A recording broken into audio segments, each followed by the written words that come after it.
I've been hearing a lot of stuff over the course of a very long time, matter of fact, like civilians don't need assault rifles.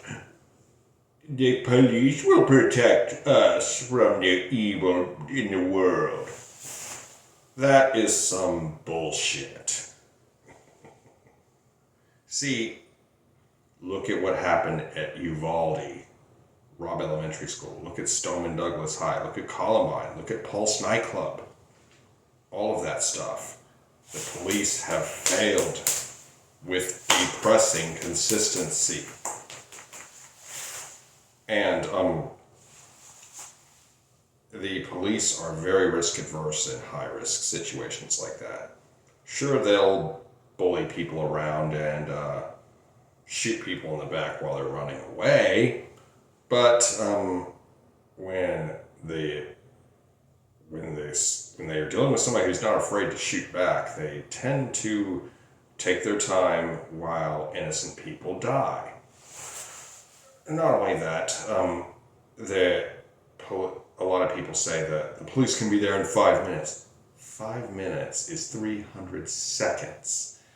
And a lot can happen in 300 seconds.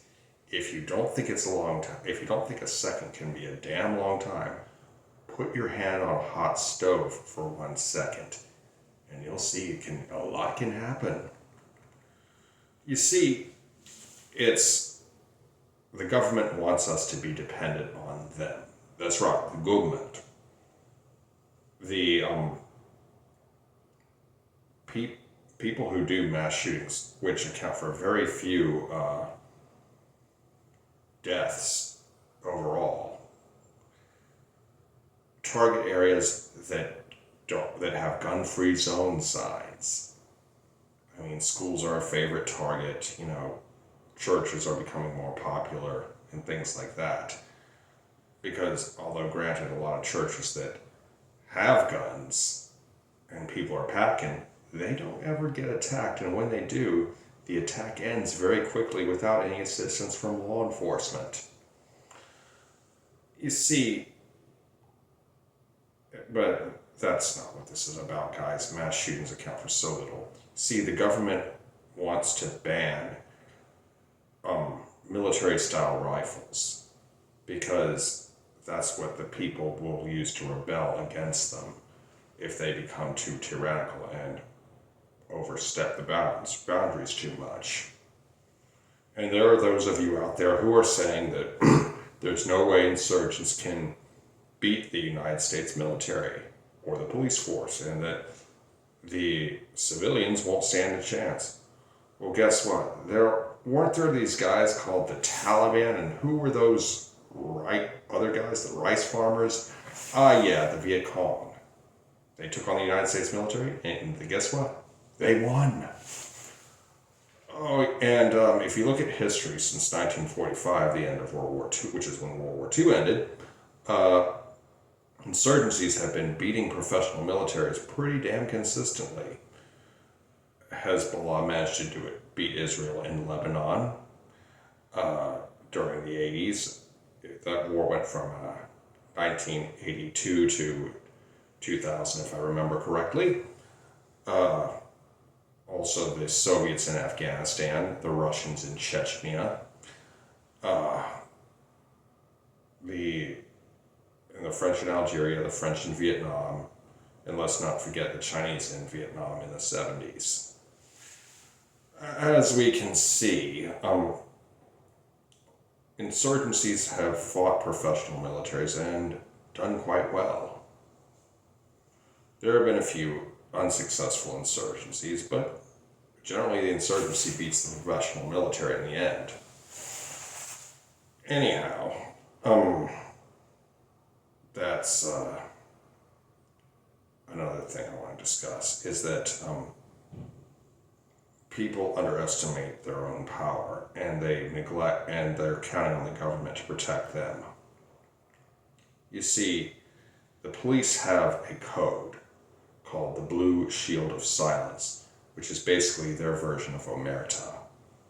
And Omerta is an oath taken by criminals, more specifically the Cosa Nostra, the Italian-American Mafia, the families, whatever the hell you want to call them. Omerta in Italian means silence. And you see, that tells you everything you need to know about cops. When they go, they're just doing their job, they're jerks. Well, guess what? If they don't report on each other's illicit activities, they're not doing their job. And that kind of makes you have to flush that argument right down the fucking toilet. Not only that, the Supreme Court has repeatedly ruled that the police have no obligation to protect you, which means you can get on the cops at Robb Elementary School and Stoneman Douglas High School all you want. But guess what? According to the Supreme Court, it wasn't in the job description, and they didn't do anything wrong. So, I encourage everyone to fight for gun rights and fight against the corrupt police.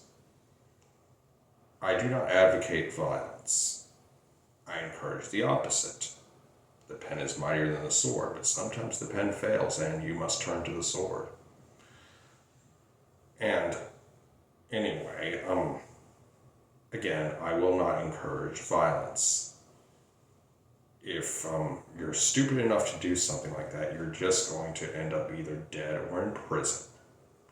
And that's just a little warning, and do not even think about blaming me for your stupidity.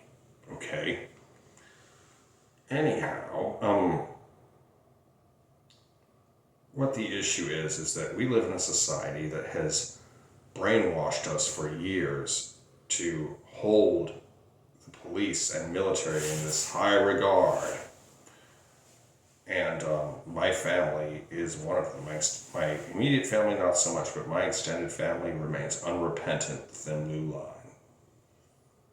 And a lot of people say, oh, Moulin Labe and thin blue line equals oxymoron, as does the government is running concentration camps. And plus, oh my God, we need to ban wet guns. What kind of stupidity is this, people? We have created a nation of brainwashed idiots. Anyway, that's enough for now. I hope you enjoyed this video. Be sure to like, comment, share, and subscribe. Be good, y'all. Peace.